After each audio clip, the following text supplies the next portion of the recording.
சௌரவ் தாஸ் அவர் வந்து இந்த காக்ரோச் ஜனதா பார்ட்டியோடைய முக்கிய முகங்களில் ஒருவர். அவர் இன்னைக்கு ஜேபி நட்டா உள்ளிட்ட மத்திய அரசுடைய பிரதிநிதிகளை சந்தித்துட்டு வராரா, சந்திக்கிறதுக்கு போறாரா?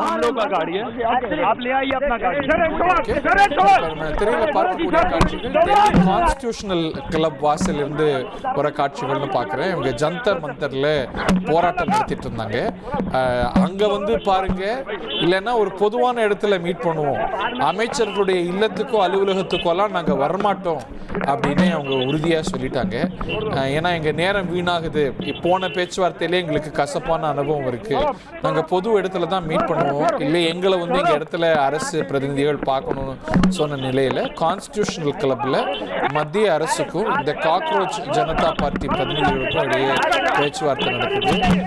இவர் உள்ளிட்ட பிரதிநிதிகள் தான் ஏற்கனவே திங்கட்கிழமை மத்திய அமைச்சர் ஜேபி நட்டாவை சந்தித்து பேசியிருந்தாங்க. அதில் எந்த தீர்வும் காணப்படலை. இன்னைக்கும் அவங்க நிலைப்பாடுகளில் உறுதியாக இருக்கிறாங்க. மத்திய அரசு இறங்கி வந்திருக்கிறது. பட் சஞ்சீவி, இவங்க தரப்புலேயும் ஒரு ஃப்ளெக்சிபிலிட்டி தேவைன்னு நம்ம பார்க்குறதா. இன்னைக்கு சோனம் வாங்சுக் ஒரு பெட்டர் ட்ராக் ரெக்கார்டு உள்ளவர், கல்வித்துறையில் அவருக்கு ஒரு ட்ராக் ரெக்கார்டு இருக்கு. நம்ம let's address the elephant in the room. இன்னைக்கு காக்ரோச் ஜனதா பார்ட்டியோடைய முகங்களா இருக்கிறவங்க எல்லாம் ஆம் ஆத்மி கட்சியுடைய பின்புலம் கொண்டவங்க. இவங்க வந்து கல்வி சீர்திருத்தவாதிகள் கிடையாது. They have a political background. இன்னைக்கு பாஸ்டன் யூனிவர்சிட்டியில் படித்து ஆம் ஆத்மி கட்சியுடைய வேலையாளாக இருந்த அபிஜித் தித்கே என்பவர், அவருக்கு ஒரு பொலிட்டிக்கல் அஜெண்டா இல்லாமல் இருக்கிறதுக்கான வாய்ப்பு இல்லை. So the government has come down. They should also show some ஃபிளெக்சிபிலிட்டின்னு நம்ம பார்க்கலையா? கண்டிப்பா பொலிட்டிக்கல் அஜெண்டா இல்லாம இத அவங்க பண்ணல இல்லையா? they are not doing this as a movement. இவரோட பின்புலத்தை பத்தி சொல்லுங்களேன் சஞ்சீவி. நீங்க தேசிய அரசியலை இன்னும் ஆழமா ஃபாலோ பண்றவர். இன்னைக்கு காக்ரோச் ஜனதா பார்ட்டியோட முகமா இருக்கிறவங்க எல்லாம் ஆம் ஆத்மி பின்புலம் கொண்டவங்க தானே? ஆமா, இவங்க பஞ்சாப் எலெக்ஷன்ல வந்து ஆம் ஆத்மி கட்சிக்கு வேலை செஞ்சவங்க. they were basically political consultants. அவங்க பப்ளிக் பாலிசி மாதிரி பின்னணி கொண்டவங்க. அதை முடிச்சுட்டு அவங்க வந்து பஞ்சாப் எலெக்ஷன்லயும் சரி அல்லது டெல்லி வார் ரூம்லயும் சரி ஆம் ஆத்மி கட்சிக்கு வேலை செஞ்சவங்க.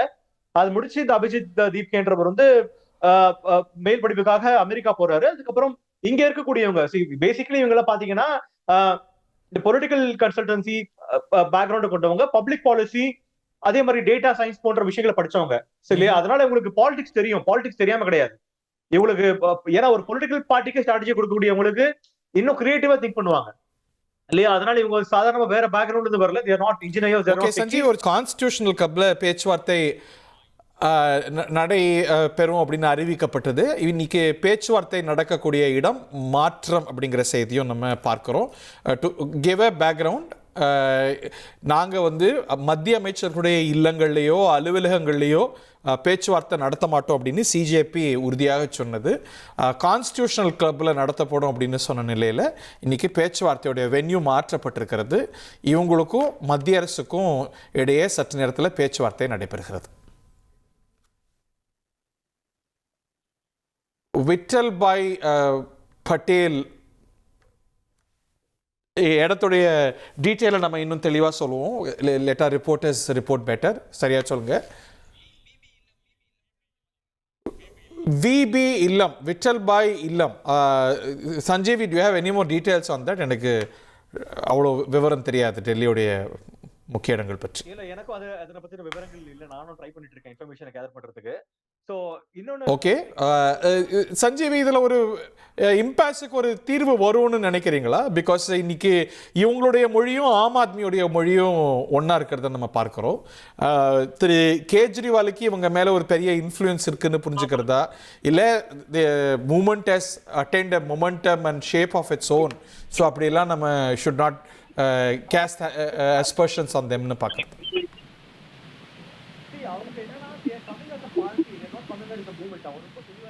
அதனாலதான் காக்ரோச் ஜனதா பார்ட்டின்னு ஒரு பார்ட்டி மூலமா வராங்க. இந்த ஒட்டுமொத்தமா இந்த அட்டென்ஷன் கிடைச்சிருக்கு, இந்த லைன் லைட் கடந்த ஒரு வாரமா கிடைச்சிட்டு இருக்கு. அதனால வந்து இந்த இதுக்கான தீர்வை காண பார்ப்பாங்க தவிர அவங்க தெரிஞ்ச லேஸ்ல விட மாட்டாங்கன்னு தோணுது. ஏன்னா நம்ம மிடில் கிரவுண்டை செலக்ட் பண்ணணும். மிடில் கிரவுண்ட்ல வந்து ஓகே மத்திய அரசு இறங்கி வராங்க, நம்மளும் இறங்கி போகணுன்ற மாதிரி ஒரு தேவை ஒரு அரசியல் கட்சிக்கு இருக்கணும் எப்பவுமே. ஆனா இவங்க வந்து முதல் முறையா ஒரு இஷ்யூ, இவ்வளவு பெரிய இஷ்யூ கையில் எடுத்திருக்காங்க. ஒரு உலக அளவுல பேசக்கூடிய ஒரு விவகாரமா மாதிரி இருக்கு. ஒரு மொமெண்டம் இருக்கு, அது என்கேஷ் பண்ணிக்கணும்னு நினைப்பாங்க நினைக்கிறீங்க. ஓகே, டெல்லியில இருந்து அண்மை செய்திகளும் வந்துட்டு இருக்கு. இனி செல்லும் இடமெல்லாம் செய்தி. காந்தி டிவியின் வாட்ஸ்அப் சேனலை ஃபாலோ பண்ணினா செல்லருக்கும் இடமெல்லாம் செய்தி. இதோ QR கோட் இப்பவே ஸ்கேன் பண்ணுங்க, ஃபாலோ பண்ணுங்க.